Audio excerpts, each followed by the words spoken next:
আসসালামু আলাইকুম, welcome to our channel academic window.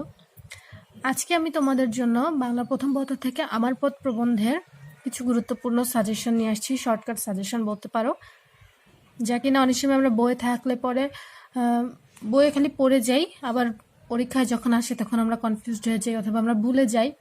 তো I hope it will help to you. তো আজকে যে আমার পথ প্রবন্ধটি নিয়ে এসেছি, এটা লিখেছেন কবি কাজী নজরুল ইসলাম।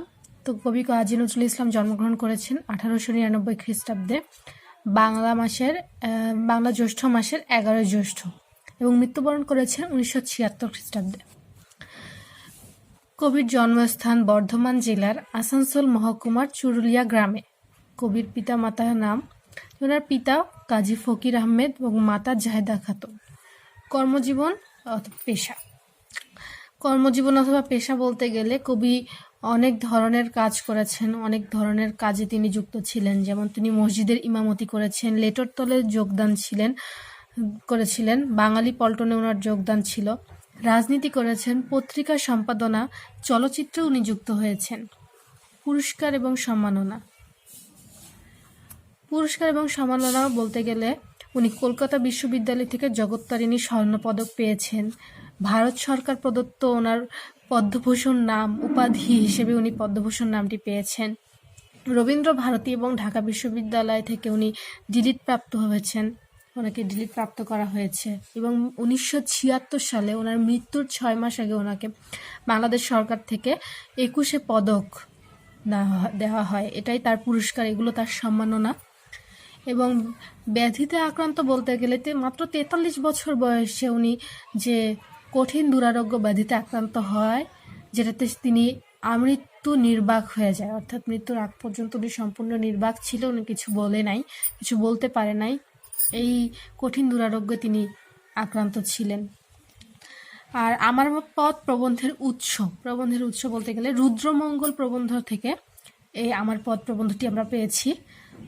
এই রুদ্রমঙ্গল ওনার একটি প্রবন্ধ গ্রন্থ, যেখানে আমার পথ প্রবন্ধটি ছিল।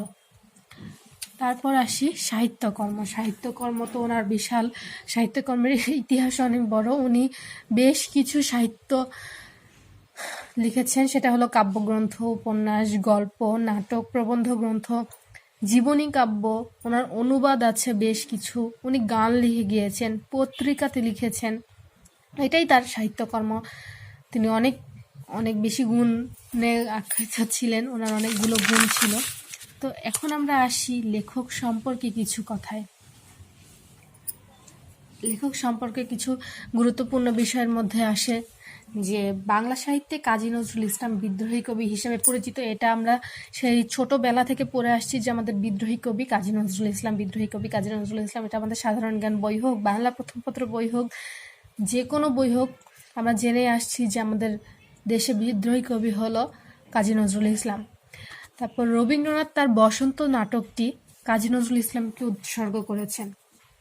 তো উনি যেমন কাজী নজরুল ইসলামকে একটি নাটক উৎসর্গ করেছেন, ঠিক তেমনই অপরদিকে নজরুল ইসলাম রবীন্দ্রনাথকে তার সঞ্চিতা নাটকটি উৎসর্গ করেছেন। যদি আমি সেটা এখানে উল্লেখ করি নাই, কিন্তু এটা আমাদের আউট নলেজ অথবা সাইড নলেজ বলতে পারি যে রবীন্দ্রনাথ একজন আমাদের বিশ্বকবি, রবীন্দ্রনাথ ঠাকুর, তিনি কাজী নজরুল ইসলামকে তার বসন্ত নাটকটি উৎসর্গ করেছেন। এবং ঠিক একইভাবে বিদ্রোহী কবি কাজী নজরুল ইসলাম রবীন্দ্রনাথ ঠাকুরকে তার সঞ্চিতা নাটকটি উৎসর্গ করেছেন। তো তারপর আসি আনন্দময়ীর আগমন রচিত করার জন্য কবি কাজী নজরুল ইসলামকে কারাভোগ করতে হয়।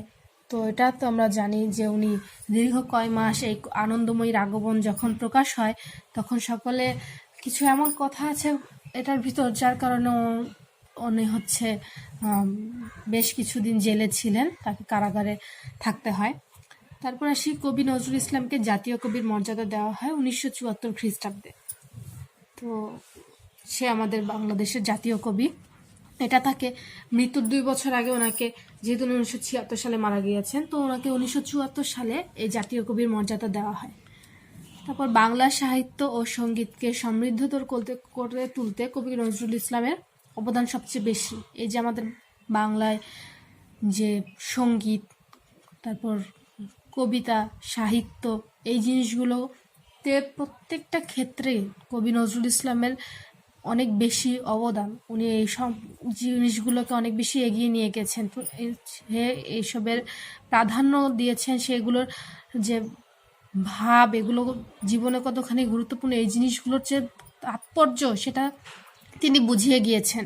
তো সেই জন্যই তার মৃত্যুর পর থেকে এখন পর্যন্ত তার জন্মজয়ন্তীতে, তার সে মৃত্যুবার্ষিকীতে, তার বিভিন্ন দিনগুলোতে, এ ধরনের ঐতিহ্য দিনগুলোতে তাকে নিয়ে তার লেখা নাটকগুলো নিয়ে নাটক তৈরি করা হয়। তার সঙ্গীত তো বরাবরই রয়ে আসছে অনেক বেশি সমৃদ্ধতর।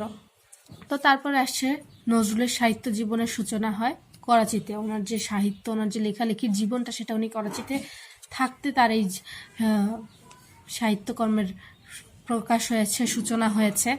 তারপর আসে নজরুলের প্রথম প্রকাশিত রচনা, সেটা হচ্ছে বাউন্ডেলের আত্মকাহিনী। এটাই তার প্রথম প্রকাশিত রচনা। তারপর হচ্ছে নজরুলের প্রথম প্রকাশিত কবিতা, সেটা হলো মুক্তি। ওনার প্রথম প্রকাশিত গল্প গ্রন্থ বলতে ব্যথার দান। নজরুল দৈনিক পত্রিকার সান্ধ্য দৈনিক নবযুগের সম্পাদক ছিলেন। উনি যে পত্রিকাও লিখতেন, সেক্ষেত্রে উনি দৈনিক পত্রিকা হচ্ছে সান্ধ্য দৈনিক নবযুগ নামে একটি পত্রিকা ছিল সেই সময়, তিনি সেটা সম্পাদক ছিলেন। তারপর আসছে নজরুলের জাতীয় সংবর্ধনা দেওয়া হয় কলকাতার অ্যালবার্ট হলে। ওনাকে এখানেই জাতীয় সংবর্ধনা দেওয়া হয় কলকাতার অ্যালবার্ট হলে ওনাকে জাতীয় সংবর্ধনা দেওয়া হয়। তো এখন আসি আমার পথ গ্রন্থটির কিছু গুরুত্বপূর্ণ কথা, গুরুত্বপূর্ণ লাইনে। এটা অবশ্যই আমাদের আত্মজীবনীমূলক। আমার পথ বলতে আমাদের হেঁটে যাওয়ার রাস্তা না, অবশ্যই হেঁটে যাওয়ার রাস্তা, কিন্তু জীবন কোন পথে চলবে, জীবনকে কোন পথে নিয়ে গেলে সেটা জীবনের জন্য ভালো, আমাদের জন্য ভালো। যেহেতু জীবনটা আমাদের, তো অবশ্যই আমাদের ভবিষ্যৎ, আমাদের বর্তমান কোন পথে চলছে, কোন পথে নিয়ে আমরা এগোতে চাচ্ছি, সেই নিয়েই কথা বলা হয়েছে। আবার অনেক মনে করে আমার পথ তার মানে আমাদের দৈনন্দিন হেঁটে যাওয়ার রাস্তা, তা না, অবশ্যই সেটা আমাদের জীবনের ক্ষেত্রে। তো আসি আমার কর্ণধার আমি, এই কথাটির অর্থ আমার কর্ণধার অর্থাৎ আমি যেটাই করি না কেন সেটার শুরুটা আমার উপর নির্ভর করে। অর্থাৎ আমি কি করতে চাচ্ছি, আমি কি ধরনের কাজ করতে চাচ্ছি, আমি যেটা ভালো করতে চাচ্ছি সেটা আমার জন্য ভালো, সেটা খারাপ, সেটা বোঝার দায়িত্ব, সেটা আমার ডিসিশন, সেটার মেইন আমি যেটা করব সেটাই আমার জন্য। তো সেইটা আমি কী রকম করতে যাচ্ছি, যে ভালো পথে যাচ্ছি না খারাপ পথে যাচ্ছি, যে কাজটা করতে যাচ্ছি সেটা আমার জন্য ভালো কিনা, সেইটাই বলা হয়েছে যে আমার কর্ণধার আমি। অর্থাৎ যেটাই করি না কেন তার মূলে তো আমি, সেই ডিসিশনটা আমি নিয়েছি যে আমি এই কাজটা করব। তো এই জন্য আমার ভবিষ্যৎ নির্বাচনকারীও আমি, যে আমি ভবিষ্যতে এই কাজটা করব, সেই ডিসিশনটা আমি নিয়েছি। সেই জন্যই আমার কর্ণধার আমি। আমার পথ দেখাবে আমার সত্য, অর্থাৎ আমি কোন পথে যাব, কোন রাস্তায় হাঁটলে পরে আমার জীবনটা সুন্দর হবে, আমার জীবনটা সৎভাবে গড়ে তুলতে পারবো, সেই পথটা দেখাবে আমার সত্য। অর্থাৎ আমি যদি ভালো রাস্তায় যাই তো অবশ্যই সেই রাস্তাটা আমাকে সাহায্য করবে যে এই রাস্তা দিয়ে যাও, তাহলে তোমার জীবনে একটা সুন্দর দিন পাবে। সেটাই আমার সত্য, যে এই রাস্তাটা আমি বেছে নিয়েছি, আমি এই পথ দিয়ে চলতে পারলে এই পথটা আমাকে জীবনে এক সময় সুন্দর একটা দিন দিবে। তো সেটাই আমার সত্য। যার ভিতরে ভয় সে বাইরে ভয় পায়। অর্থাৎ যে আমার ভিতরে যদি মিথ্যা থাকে তাহলে আমি বাহিরের প্রত্যেকটা জিনিসকে আমি ভয় পাবো, যে কোনো না কোনো সময় আমার মিথ্যাটা প্রকাশ হয়ে যাবে। তো এই যে আমার ভিতরে একটা ভয়, তো সেই জন্য আমার বাহিরেও ভয় কাজ করছে। অর্থাৎ মিথ্যার ভয় আমাদের জীবনটাকে কুৎসিত বানিয়ে দিচ্ছে। আমাদের বাহিরে জগৎটা আমরা মানে নির্ভয় দেখতে পাচ্ছি না। আমার বাহিরের প্রতিটা জিনিস আমাদের অত্যন্ত ভয় লাগে, যে এই আমার জীবনে এত মিথ্যা, আমার জীবনে আমি এই পাপ কাজগুলো করেছি, এই অন্যায় কাজগুলো করেছি। তো এই যে আমার ভিতরের যে ভয়টা, সেই ভয়টা আমার বাহিরেও আমার প্রতিটা পথে চলতে গেলে প্রকাশ পায়। সেটাই আত্মাকে চিনলেই আত্মনির্ভরতা আসে। অর্থাৎ আমরা যদি নিজেকে চিনতে পারি তাহলেই আমাদের নিজেদের প্রতি বিশ্বাস, নিজেদের প্রতি নির্ভরতা চলে আসবে। কারণ আমার শরীর, আমার আত্মা, আমি কোন পথে চাচ্ছি, আমি কি করতে চাচ্ছি, সেটা যদি আমি বিশ্বাস করতে পারি যে না আমার এই পথটা সঠিক, আমি যেটা করতে যাচ্ছি সেটা আমার জন্য ভালো, তাহলেই আমাদের প্রতি বিশ্বাস আসবে। সেটা যদি আমরা খারাপ কাজেও করতে চাই, না আমি এই কাজটা করতে যাচ্ছি সেটা খারাপ, এটা করব না, সেটা আমাদের নিজের প্রতি বিশ্বাস। সেই জন্যই আত্মাকে চিনলেই আত্মনির্ভরতা আসে। আমি যে দাসত্ব হতে সম্পূর্ণ মুক্ত, নিজেকে যদি চিনতে পারি, নিজের মতো করে কাজ করতে পারি, নিজের যে পথগুলো ভালো করে বেছে নেই, তাহলে আমাদের কারো দাসত্ব মেনে চলতে হবে না। তাহলে কখনো কারো বাধা, কখনো কারো নিষেধ মেনে চলতে হবে না যে এই কাজটা করো না। নিজের কাজটা যদি নিজের কাছে ভালো মনে হয় এবং নিজের পরিবারের কাছে ভালো মনে হয়, গুরুজনরা যদি বলতে পারে যে এই কাজটা তোমার ভালো, সঠিক পথ বেছে নিয়েছো, তাহলে আমার কারো দাসত্ব করতে হয় না। ভুলের মধ্য দিয়ে গিয়েই তবে সত্যকে পাওয়া যায়। হ্যাঁ, জীবনে মানুষ যখন ভুল করে তখন সেই ভুলের মধ্য দিয়েই তারা তাদের সঠিক পথটা বেছে নেয়। যখন মানুষ ভুল পথে যে একটাবার ধাক্কা খায়, একটাবার আঘাত পায়, তখন সে বুঝতে পারে যে এই পথটা আমার জন্য ভুল ছিল। আমি নির্বাচন করার ক্ষেত্রে আমি ভুল একটা পথ নির্বাচিত করেছি, সেটা আমার জন্য সঠিক না। এই যে তাদের মধ্যে এই ধারণাটা, তখন তারা সত্যকে বেছে নেয় এবং সত্য পথে চলতে এগিয়ে যায়। তো এই জন্যই ভুলের মধ্য দিয়ে গিয়েই তবে সত্যকে পাওয়া যায়। যখন আমরা ভুল পথে যে একবার অনুশোচনা বোধ করি যে আমার জন্য এই জিনিসটা ভুল ছিল, তখনই আমরা সঠিক জিনিসটা বেছে নিতে পারি।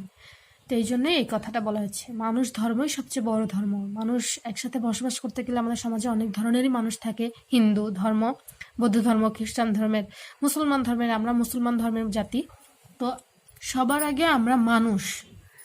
আমাদের প্রতিটা কাজের ক্ষেত্রে যদি আমরা সবার ধর্ম জেনে জেনে মানুষের সাথে মিশি, যে তুমি কোন ধর্মের, হিন্দু না মুসলমান, তুমি যদি হিন্দু হও তাহলে তোমার সাথে মিশতে পারবো না, না, এটা কখনোই না। কারো ধর্ম নিয়ে কখনো কথা বলা উচিত না। কিন্তু সবচেয়ে বড় ধর্ম মানুষ, যে আমরা একজন মানুষ, আমরা মানুষ হিসেবেই চেনা জানা।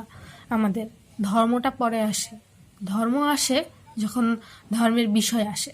কিন্তু সমাজে বাস করতে গেলে, সবার সাথে মিশতে গেলে, সবার আগে আমরা একজন মানুষ। আমাদের উচিত মানুষ হিসেবে সবার সাথে সুন্দরভাবে মেশা, সবার সাথে ভালোভাবে ব্যবহার করা। এটাই আমাদের মনুষ্য বলে না, মনুষ্য ধর্ম, সেই মানুষ ধর্মটাই সবচেয়ে বড় ধর্ম। তো আশা করি তোমরা বুঝতে পেরেছ। তোমাদের যদি কোনো সমস্যা থাকে অবশ্যই কমেন্ট করে জানাবে, আমি সেটা সমাধান করার চেষ্টা করব। তো তো আজকে পর্যন্ত এতটুকুই। আর আগামীতে আবার তোমাদের জন্য কোনো একটা নতুন ভিডিও নিয়ে আসবো। আশা করি সেগুলো তোমাদের জন্য অনেক বেশি উপকৃত হবে। আর পরীক্ষার দিন এগিয়ে আসছে, তো যদি কোনো প্রকার সমস্যা থাকে অথবা তোমাদের নিজস্ব যদি কোনো সাজেশন থাকে যে এই সম্পর্কে তোমরা জানতে চাও, অবশ্যই অবশ্যই কমেন্ট করে জানাবে। ততক্ষণের জন্য আল্লাহ হাফেজ। আর subscribe the channel, like, comment and share.